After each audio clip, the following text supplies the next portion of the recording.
Hello and welcome. My name is Angie Holden and I'm the blogger behind the Country Chic Cottage. Today we're going to talk about the iColor 560 printer. So I'm calling this an all-in-one printer and I'm going to show you why during this video. So this printer can be a white toner printer. It can be the printer for your everyday use. It can also be a sublimation printer. It can do even more than that. So you can add accessories to this to be different types of printers, and you just have one single printer within your home.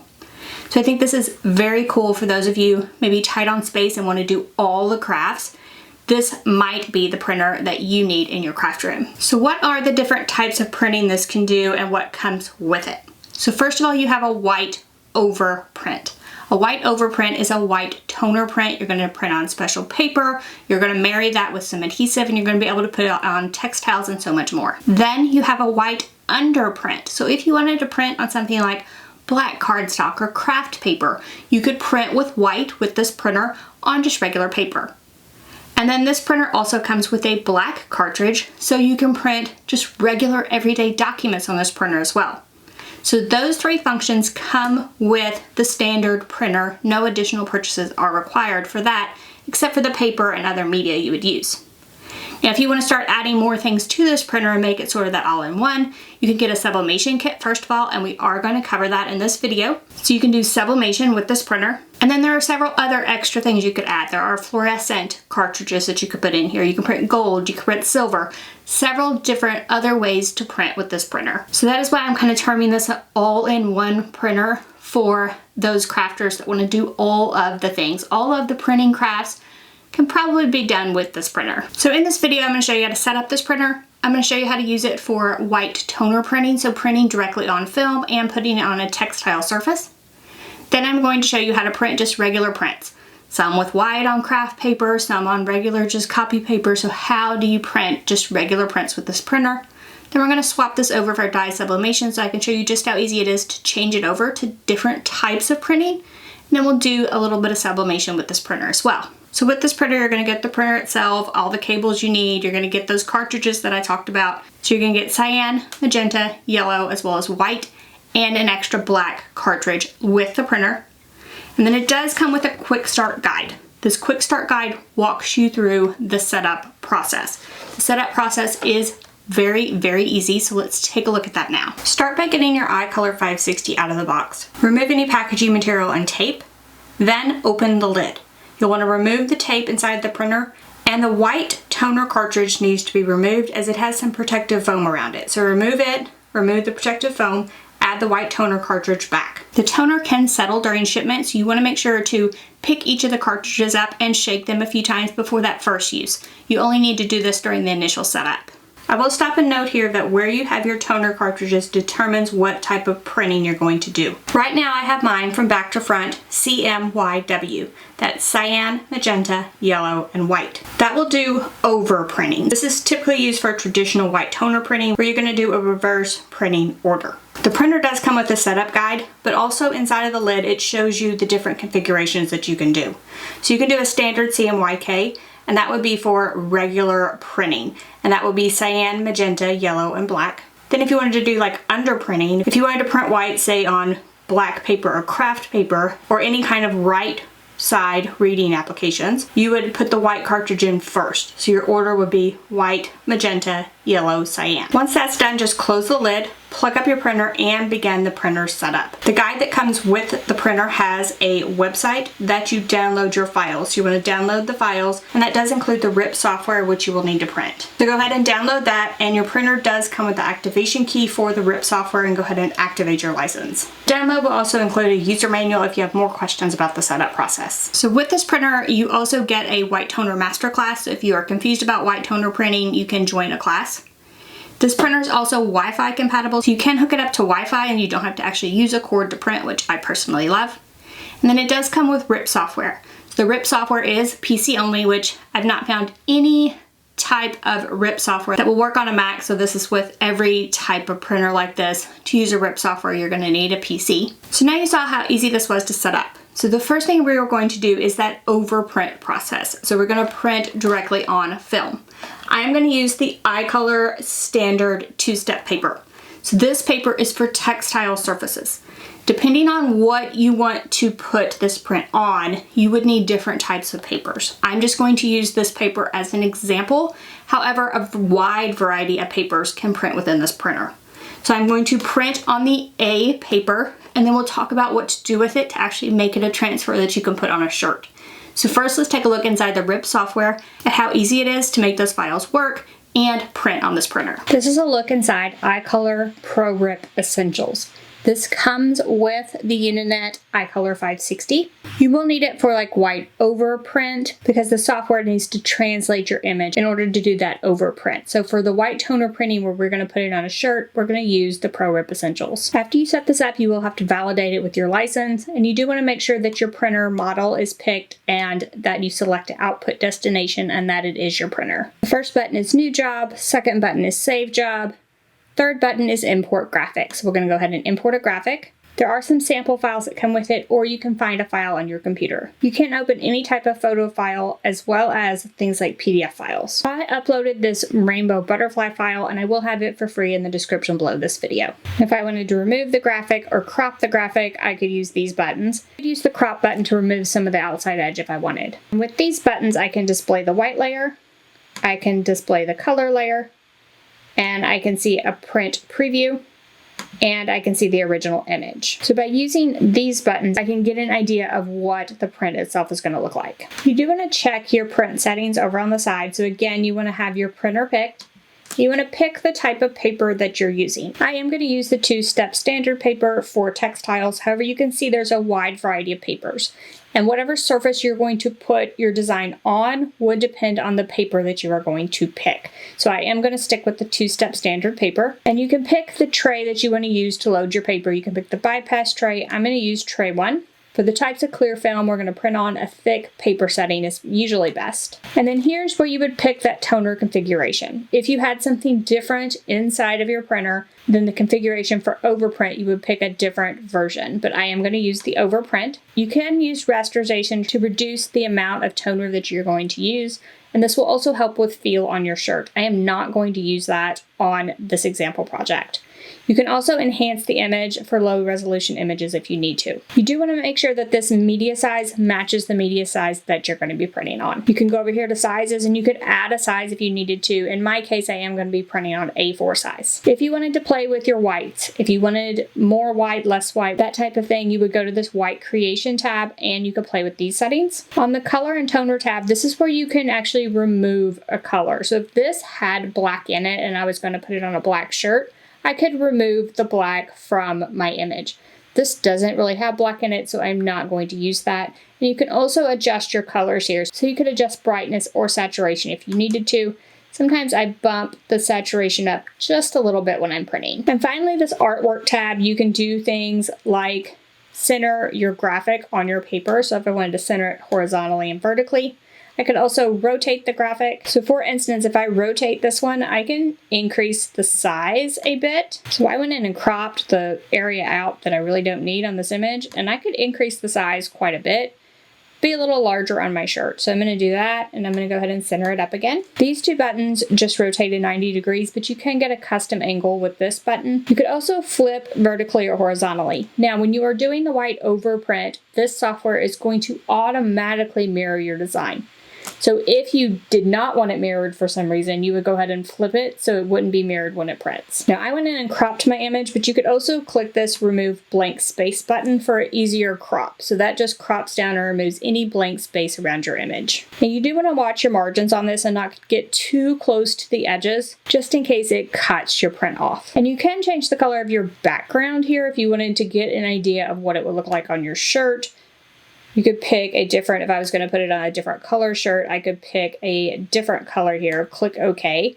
I could get an idea of what it's going to look like on the shirt. Just for illustration purposes, I'm going to put this on a black shirt, so I'm going to go ahead and change that back to black. And then this final button would sort of fill everything up. So this would make it the maximum size it could be. So it centers it, makes it the maximum size.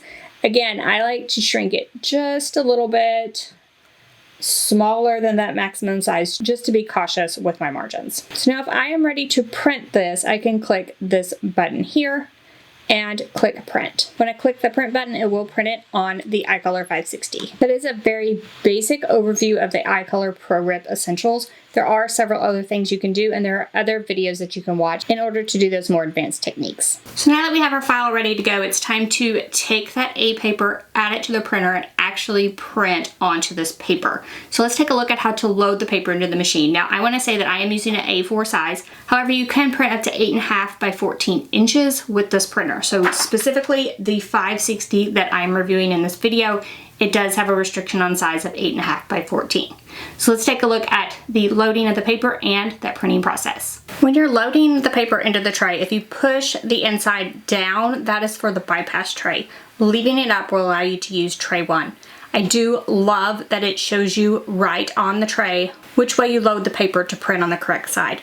Remember that when printing on this A film, you print on the rough side. You can scratch that side with your fingernail if you need to. In the corner, it should have a film on it. So print on the rough side that has the film.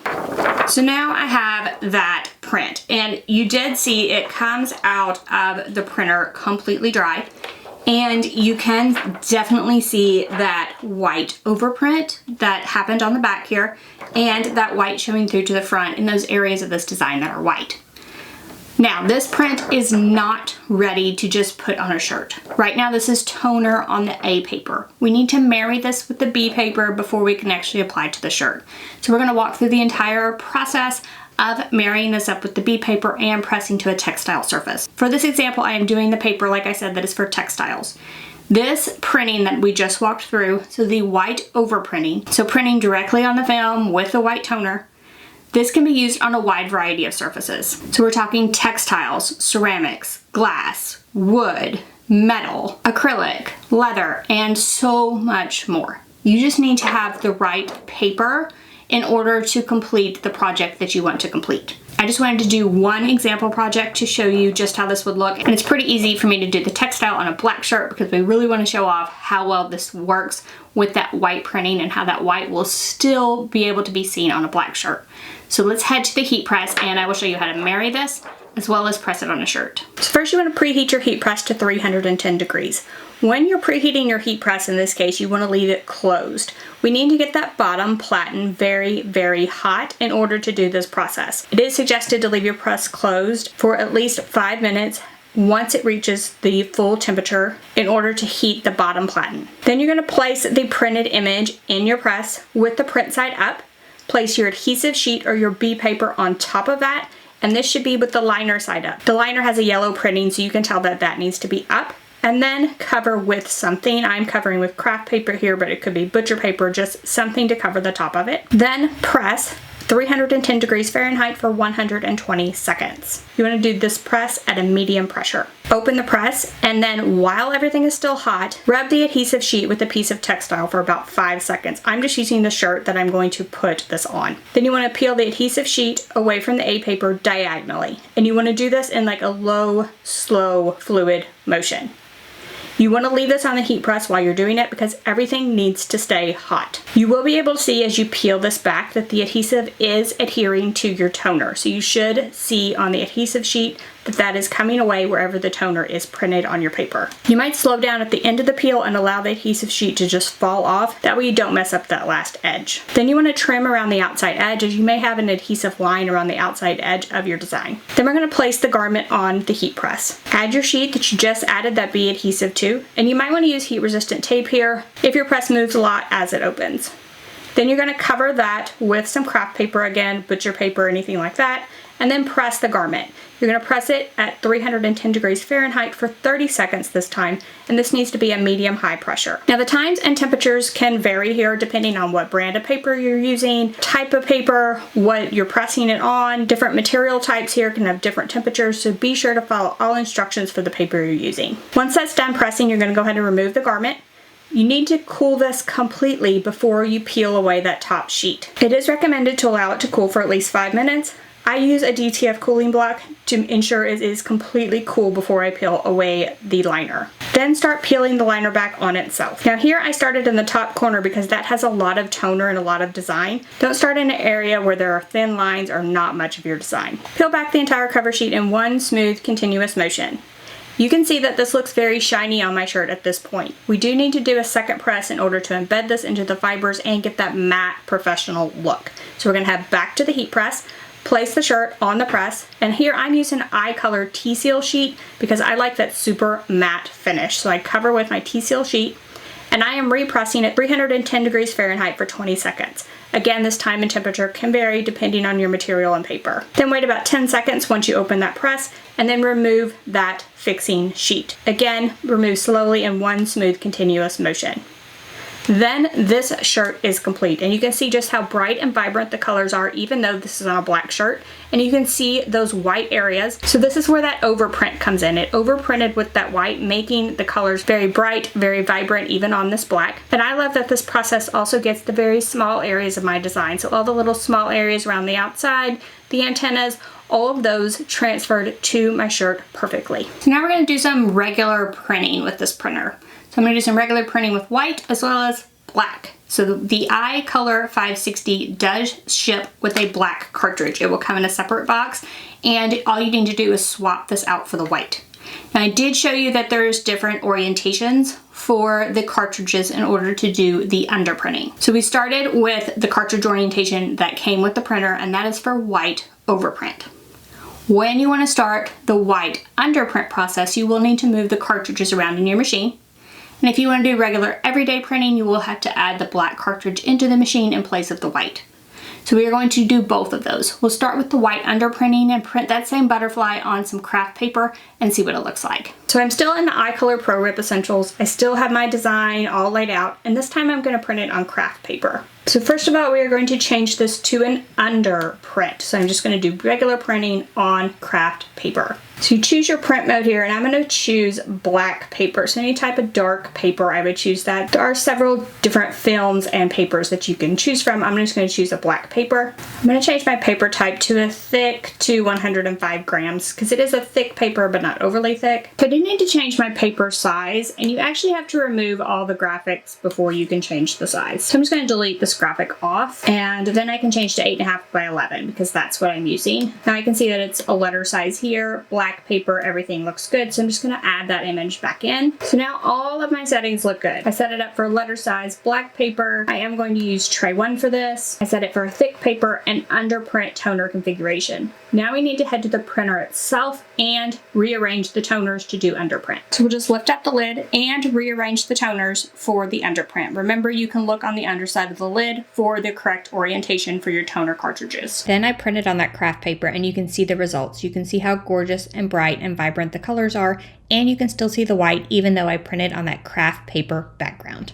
Now we're going to quickly swap everything over for just regular printing. So go ahead and open the lid again, remove the white, put the cyan back into place, and then instead of adding the white cartridge back into the slot, we're going to put the black cartridge in that slot instead. Then close the lid. For this printing, I'm just going to use a PDF and print it from Adobe Acrobat. So no need for the rip for regular printing. So just print as you normally would to any printer. And as you can see, the color comes out gorgeous, and this is just on regular plain copy paper. So now we've covered the 3 types of printing you can do with just the iColor 560. So we covered the white overprint, which you would use for transfers, so printing directly to film. We covered the white underprint, which you would use to print on, say, black paper, craft paper, things like that. And then we covered just regular printing. If I just wanted to print something from my computer, just like document printing or just any type of home printing you would need to do, you can do it with this printer. Now we are going to cover sublimation printing. So I mentioned there are various add-ons that you can add to this, one of which is purchasing sublimation cartridges. So you do need a full set of sublimation cartridges, and you will install these into the printer to do sublimation printing. So the cartridges that come with the iColor 560 do not do sublimation. You do need a whole different set of cartridges. And I would encourage you on any of these toner cartridges to look at the number of pages it will print, because they are going to look very expensive. However, the sublimation cartridges, for instance, print way more than, say, sublimation ink for a traditional sublimation printer would print. So these are going to print a bunch of prints. So the sublimation with these is a little bit different, and we're going to cover the differences. I'm going to make a couple projects and show you how it might be a little bit different than what you're used to if you have a traditional sublimation printer. However, this is a really great option for those of you that are looking for an all-in-one printer option in your home, is to just purchase the Sublimation cartridges with this printer and then have the ability to do that overprinting with the white toner and go on a black shirt that's cotton, because we can do that with that overprinting process.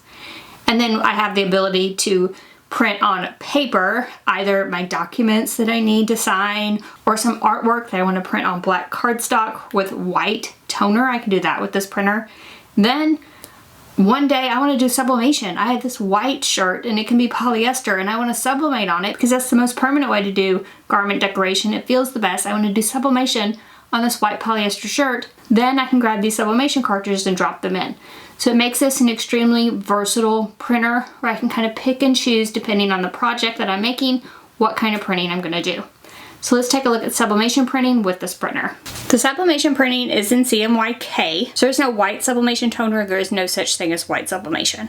So you're going to go ahead and open that cover and you're going to put these in the same order as standard printing. So cyan, magenta, yellow, and black. So drop your sublimation cartridges in that same order. Each of the cartridges is marked, so it is easy to tell them apart. For sublimation, you do want to print from the iColor Pro Rip Essentials because this will handle your color management for you.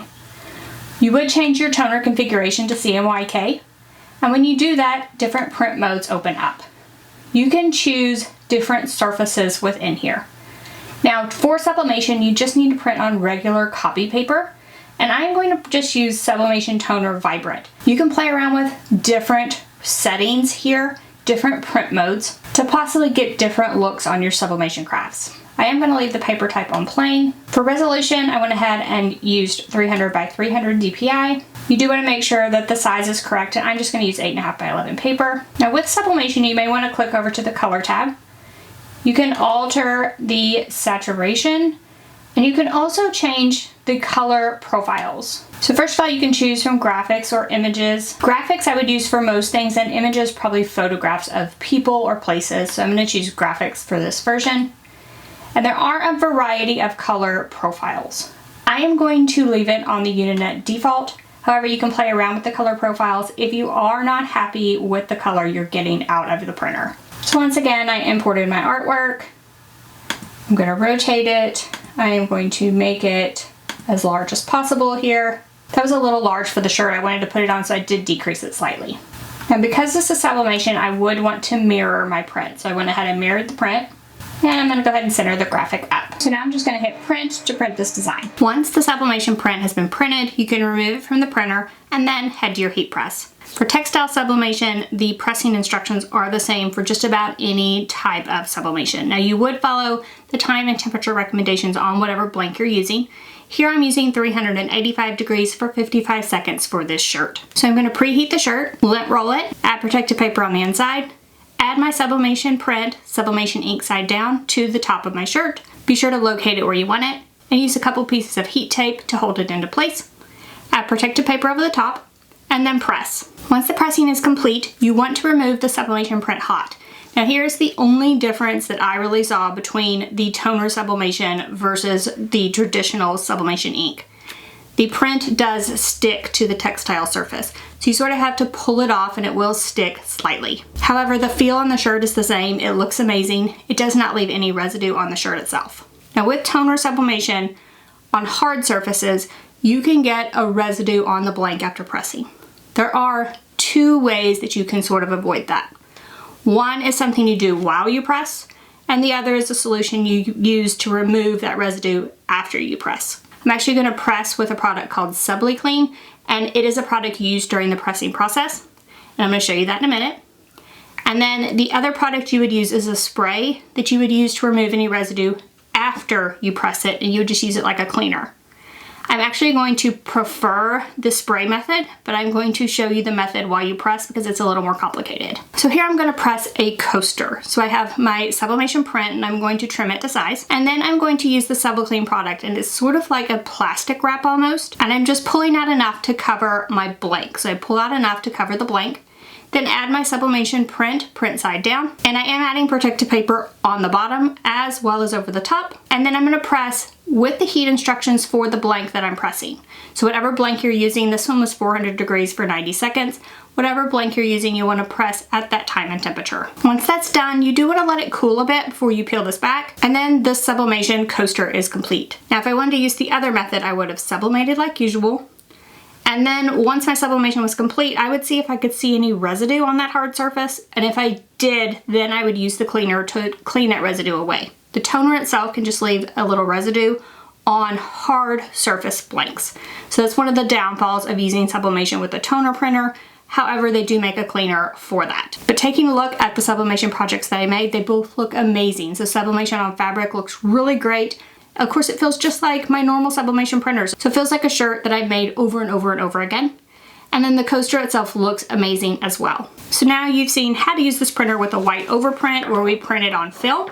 And then we press that to a black shirt to illustrate just how you can use that white ink on dark surfaces. Does not matter what textile it is, and it doesn't have to be a textile. This can be used on hard surfaces as well. So white toner printing can be used for a wide variety of crafts.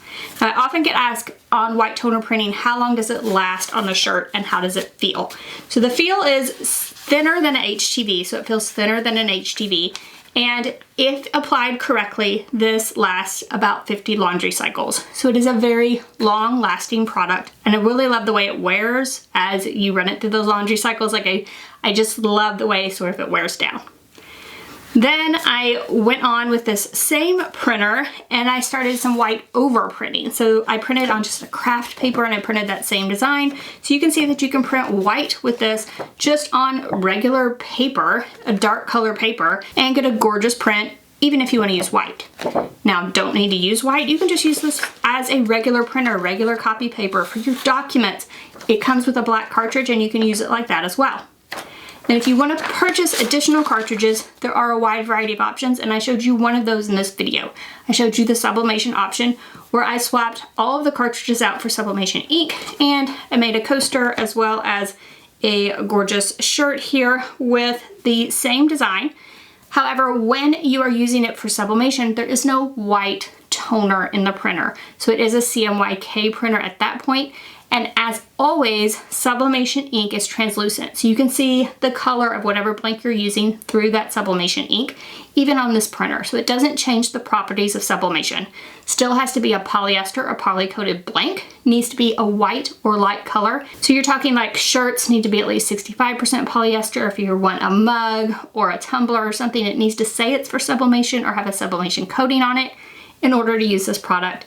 And it is still translucent, so you can't put it on dark colors. You can't put it on cotton without some type of hack. So nothing about the fact that this is a toner printer changes the properties of sublimation at all.